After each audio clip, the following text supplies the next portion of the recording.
Markus 16 ayat yang ke-17 dan 18 ya. Saya bacakan. Markus 16 ayat 17 dan 18. Tanda-tanda ini akan menyertai orang yang percaya.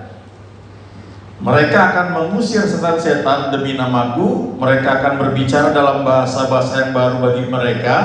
Mereka akan memegang ular, dan sekalipun mereka minum racun maut, mereka tidak akan mendapat celaka.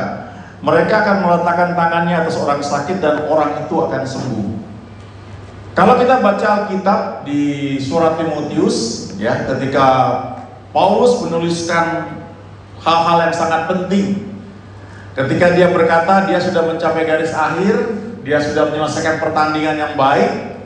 Sebelum dia meninggalkan dunia, maka dia kasih pesan-pesan penting sebagai orang yang sudah dididik Tuhan, dipakai Tuhan luar biasa, kesaksiannya banyak sekali, orang diubahkan, ya, pelayanannya berkembang. Lalu dia sampaikan beberapa poin penting, diantaranya tentang firman Tuhan.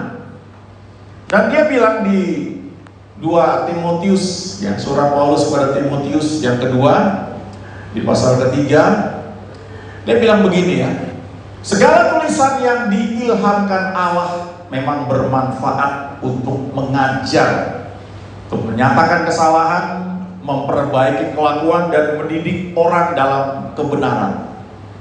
2 Timotius 3 ya, ayat 15-16 ya. Lalu dia bilang, dengan demikian tiap-tiap manusia kepunyaan Allah diperlengkapi untuk setiap perbuatan baik. Tapi sebelum ayat itu, dia juga bilang begini, ingatlah bahwa dari kecil engkau sudah mengenal kitab suci, ya, yang dapat memberi hikmat kepadamu dan menuntun engkau oleh iman, ya, kepada keselamatan dalam Tuhan Yesus.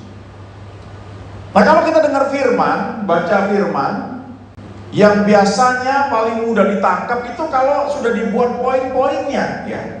1, 2, 3 hal untuk berhasil, 3 hal untuk doa kita dapat dijawab oleh Tuhan. Dan itu benar sekali, nggak salah ya. Tapi kita secara pribadi perlu menggali, tidak hanya mendengar yang dikhotbahkan, yang dibuat sederhana, dibuat simple. Secara pribadi kita mesti belajar membaca lagi, merenungkannya, sehingga firman itu bukan sekedar aturan saja, tapi seperti tadi ayat yang saya katakan, ingatlah bahwa dari kecil engkau sudah mengenal kitab suci. Beberapa orang mungkin di sini dari kecil, karena orang tuanya sudah mengajarkan baca firman, dari kecil sudah kenal kitab suci, sudah kenal Alkitab. Tapi sebagian mungkin pada usia remaja atau usia youth atau usia milenial misalnya zaman sekarang, gak terlambat ya untuk belajar membaca, mengenal kitab suci yang dapat memberi hikmat. Nah, hikmat itu pengetahuan praktis, sesuatu yang tiba-tiba kita ngerti bagaimana harus berbuat apa, harus berkata apa pada situasi tertentu. Itu hikmat. Bukan sekedar poin-poin yang sudah kita dengar, tapi aplikasinya apa dalam situasi tertentu. Nah, itu muncul kalau kita banyak baca firman, mendengarkan firman, merenungkan firman. Tentu Roh Kudus yang menyatakannya buat kita. Tapi ada hal yang lain lagi yang seharusnya menjadi milik kita.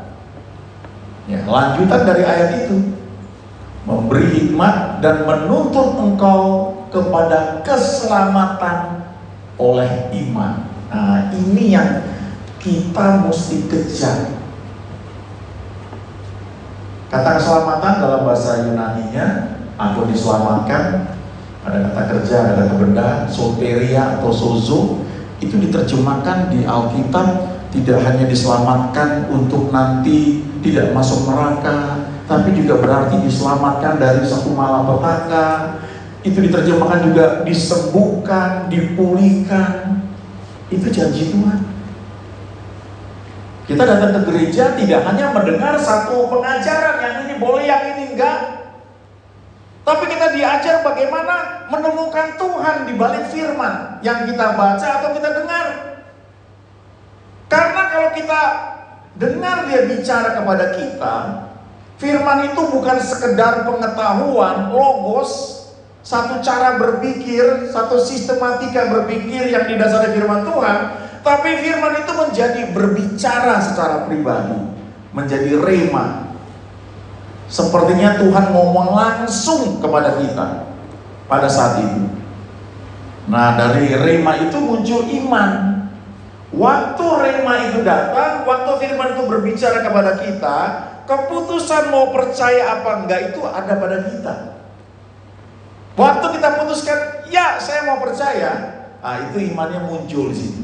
Mulai tumbuh seperti benih yang mulai tumbuh butuh waktu. Ada yang cepat, ada yang butuh waktu lama, tergantung itu untuk apa iman yang muncul itu.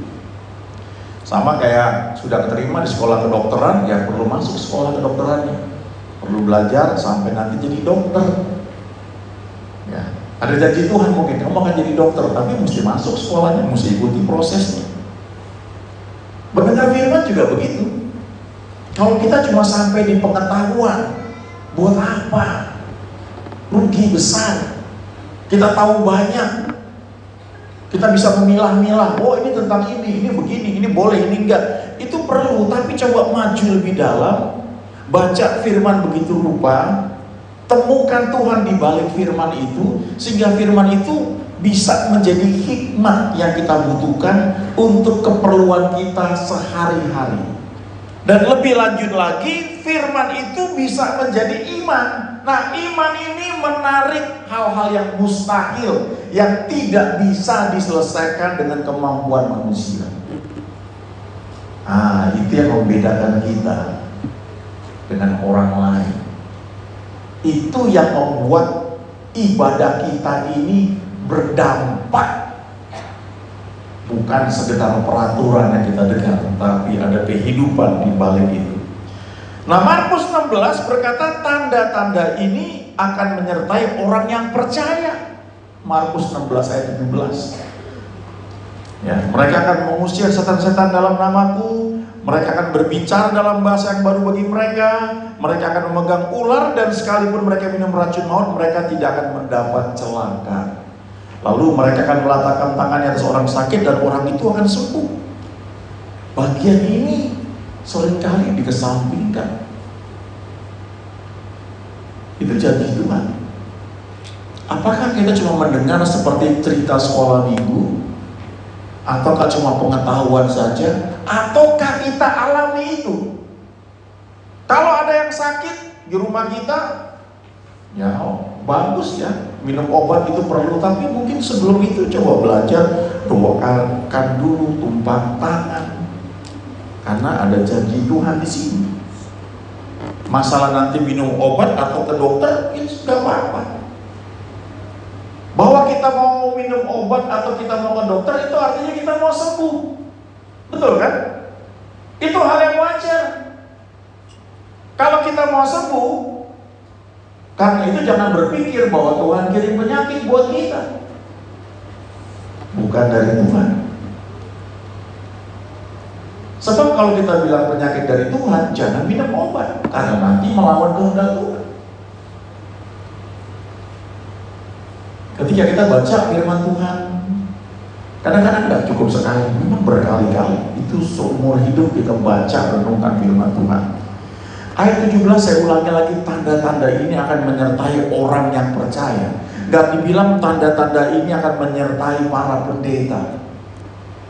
Gak dibilang tanda-tanda ini akan menyertai para gembala sidang gereja. Gak dibilang tanda-tanda ini akan menyertai para full timer. Gak dibilang bahwa tanda-tanda ini akan menyertai para pendoa. Enggak. Yang dibilang adalah tanda-tanda ini akan menyertai orang-orang yang percaya. Apakah itu pendeta? Kalau dia percaya, tanda-tanda ini akan menyertai. Karena sebagian pendeta mungkin nggak percaya. Ya kalau nggak percaya ya nggak jadi. Itu gerbang awalnya adalah percaya. Nanti setelah percaya ada step berikutnya. Dulu waktu saya tes, ya, lulus SMA, keterima ya di satu kampus.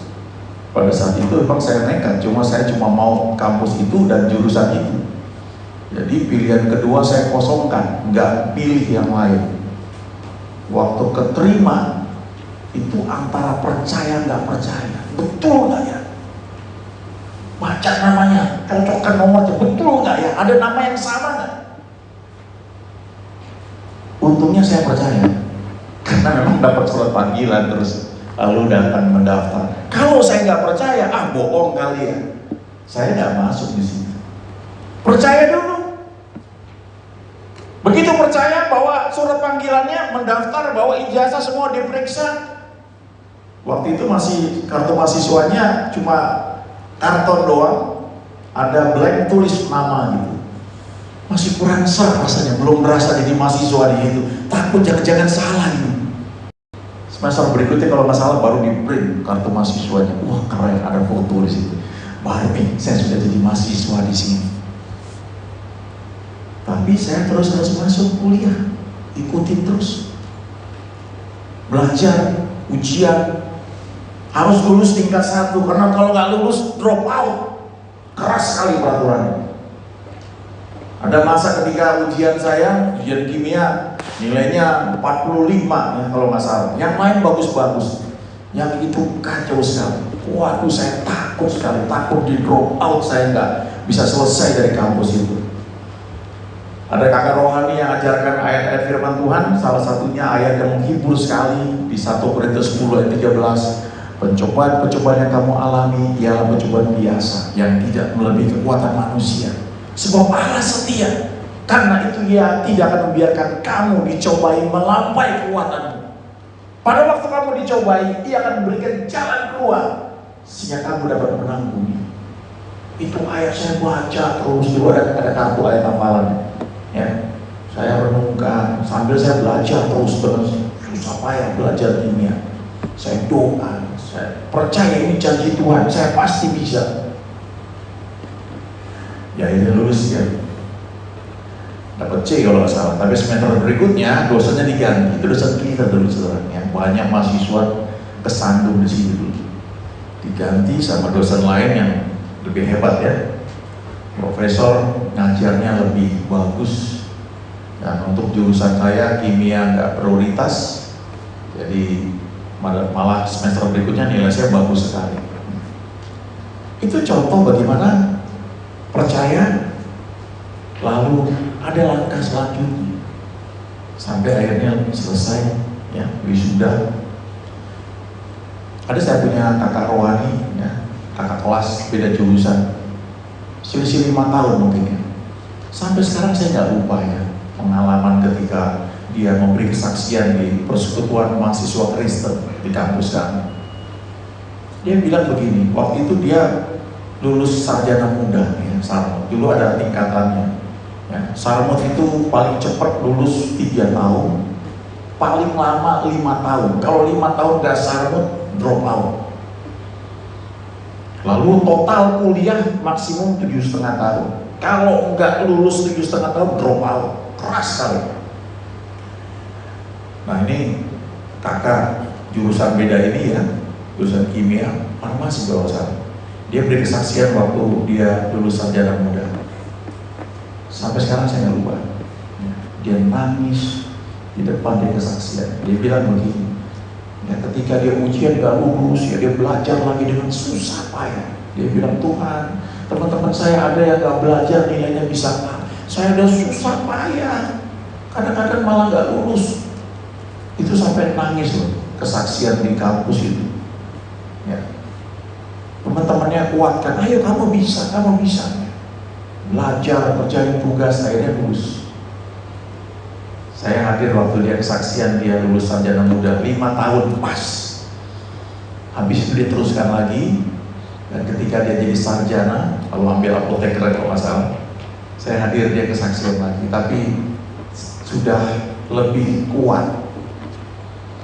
Yang paling dramatis itu waktu dia lulus sarjana muda, dia kesaksian. Saya nggak lupa sampai sekarang. Bagaimana dia putuskan tetap percaya bahwa Tuhan mengasihi dia dan mau dia lakukan bagian dia dengan baik, dan Tuhan akan menolong dia buka jalan, dia maju terus dan akhirnya dia lulus. Percaya itu awal, dan itu nggak bisa dipaksakan. Setiap orang itu punya keputusan mau percaya apa enggak. Tapi Tuhan Yesus bilang begini di Yohanes 8 ayat 31, ya. Kalau kita sudah percaya, ada hal-hal berikutnya yang perlu kita perhatikan supaya apa yang Tuhan janjikan itu bisa terjadi dalam hidup kita. Yohanes 8 ayat 31, Tuhan bilang begini, ya. Maka katanya kepada orang-orang Yahudi yang percaya kepadanya. Dia ngomong kepada orang-orang Yahudi. Kalau bahasa sekarang ini, Yesus itu bicara kepada gereja. Ya, atau kalau spesifik di tempat ini, ya, di tempat ini Tuhan Yesus ya berbicara kepada gereja ini. Tapi nggak semuanya kan percaya. Tapi dia bilang kepada yang percaya. Kan dikatakan katanya kepada orang-orang Yahudi yang percaya kepadanya. Jadi dari sebagian orang Kristen yang di gereja dengan firman Tuhan, nggak semua mungkin percaya. Nah, kepada yang percaya, Tuhan bilang begini, kalau kamu tetap dalam firman-Ku, kamu benar-benar adalah murid-Ku. Dan kamu akan mengetahui kebenaran, dan kebenaran itu akan memerdekakan kamu. Jadi ada prosesnya. Pertama itu percaya. Putuskan untuk percaya. Lalu tetap dalam firman-Ku. Artinya nggak cukup kamu percaya, sudah sampai di situ, ada proses selanjutnya yang mesti dilakukan. Ada follow up-nya. Sama seperti saya bilang tadi, ketika saya keterima, percaya apa enggak ya? Oh, dapat suratnya, percaya, oke saya datang. Saya daftar, sudah jadi mahasiswa, habis itu saya harus belajar. Ikutin prosesnya. Sampai akhirnya lulus. Butuh waktu. Kalau saya nggak ikuti, ya nggak selesai. Kalau yang kuliah kedokteran, kalau dia nggak teruskan belajar sampai selesai, ya nggak jadi dokter. Pertama, putuskan untuk percaya. Yang kedua, tetap dalam firman-Nya. Nah, saya punya terjemahan Amplified bahasa Inggris ya. Nah, ini menarik sekali. Ya. Dalam terjemahan Amplified dikatakan begini. Ya, Jesus was saying to the Jews who had believed Him. Yesus berkata kepada orang-orang Yahudi yang sudah percaya kepada Dia, if you abide in my word, ya, kalau kamu tetap dalam firman-Ku, continually obeying my teachings,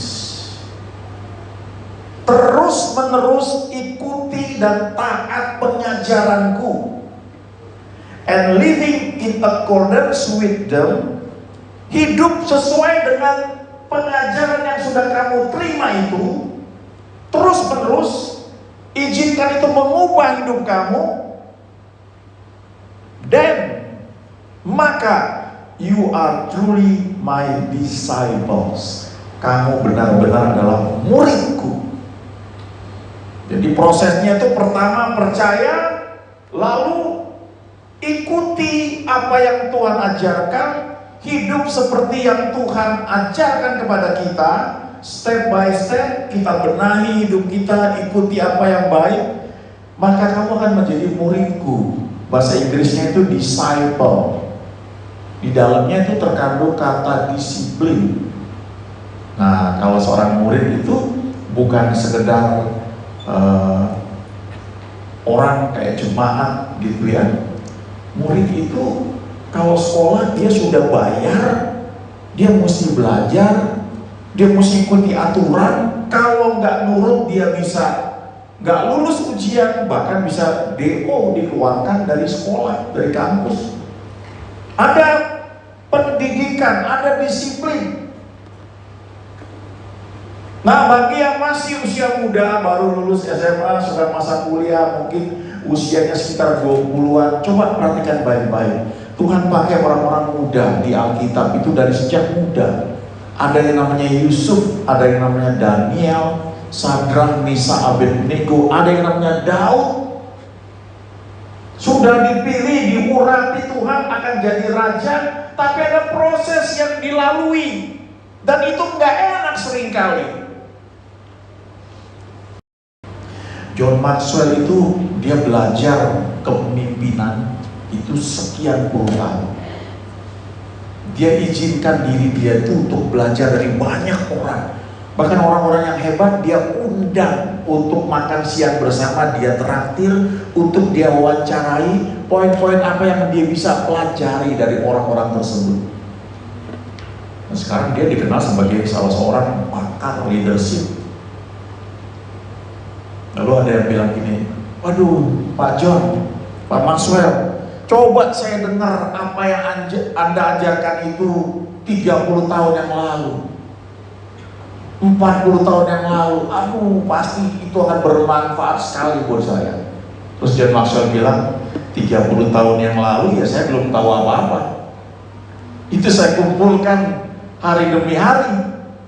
Jadi artinya, ayo sesuaikan hidup kita seperti firman Tuhan. Apa yang kita tahu baik, ayo terus lakukan itu. Sesuaikan dengan apa yang Tuhan perintahkan. Jadilah muridku. Orang-orang yang dibentuk dengan disiplin. Dan kalau kamu menjadi muridku, hanya murid, kamu akan tahu kebenaran. Kamu gak hanya mendengar firman, tahu di otakmu, tapi kamu akan memahami dan mengalami kebenaran tersebut. Dan kebenaran yang kamu ketahui itu akan membuat kamu merdeka. Kamu tidak hidup di bawah aturan lagi, kamu di atas itu. Itu menjadi gaya hidup kamu. Kalau lihat lampu merah, wah terobos gak ya, ada polisi gak gitu ya. Nah, kalau itu kita mesti berdasarkan ada hukumannya apa enggak. Tapi kalau sudah jadi gaya hidup yang benar, gak ada polisi pun, udah kuning siap-siap kurangi, merah berhenti. Itu cuma contoh ya, ada banyak hal yang lain. Itu dibentuk hari demi hari. Bagian selanjutnya dari ayat ini mengatakan, and you will know the truth regarding salvation. Kamu akan tahu kebenaran tentang keselamatan. Kamu itu akan diluputkan oleh Tuhan. Dan the truth will set you free from the penalty of sin. Kebenaran yang kamu ketahui itu akan membuat kamu terhindar dari akibat dosa. Kamu nggak perlu ditangkap polisi misalnya karena melanggar lampu lalu lintas, karena kamu sudah ngerti, saya nggak perlu terobos itu. Kamu akan bersikap sama, entah ada bos kamu atau enggak, kamu bersikap sama. Itu mungkin hal-hal yang kadang-kadang kita abaikan. Nah, janji Tuhan di Markus 16 tadi ya, tanda-tanda ini akan menyertai orang percaya, itu dimulai dari keputusan kita untuk percaya. Lalu ikuti terus apa yang Tuhan janjikan di firman-Nya, itu jadi bagian hidup kita. Lalu akhirnya apa yang dijanjikan, termasuk mendoakan orang sakit dan orang itu akan sembuh, itu menjadi hal yang wajar, bukan hal yang aneh. Ada hamba Tuhan yang dia cerita, waktu dia putuskan percaya firman itu, dia mulai doain orang. Apakah sembuh langsung? Enggak juga. Tapi dia bilang ini firman Tuhan. Saya percaya ini firman Tuhan. Kalau nggak jadi ada yang salah dalam hidup saya. Saya mau belajar, saya mau terus lakukan. Akhirnya tiba saat dimana ketika dia doakan orang sakit, dan orang-orang itu sembuh terus. Kalau sampai nggak sembuh, dia belajar, dia konseling, didoakan masalahnya apa, sampai ketemu akarnya. Dan sejak saat itu dia cerita, dia doain orang selalu sembuh. Kadang-kadang nggak perlu doain, dikonseling, ketemu akar masalahnya apa, orang itu nggak didoain, dia sembuh sendiri. Ini janji yang Tuhan berikan untuk setiap orang percaya, bukan hanya buat para pendeta atau full time, buat kita semua yang percaya. Amin.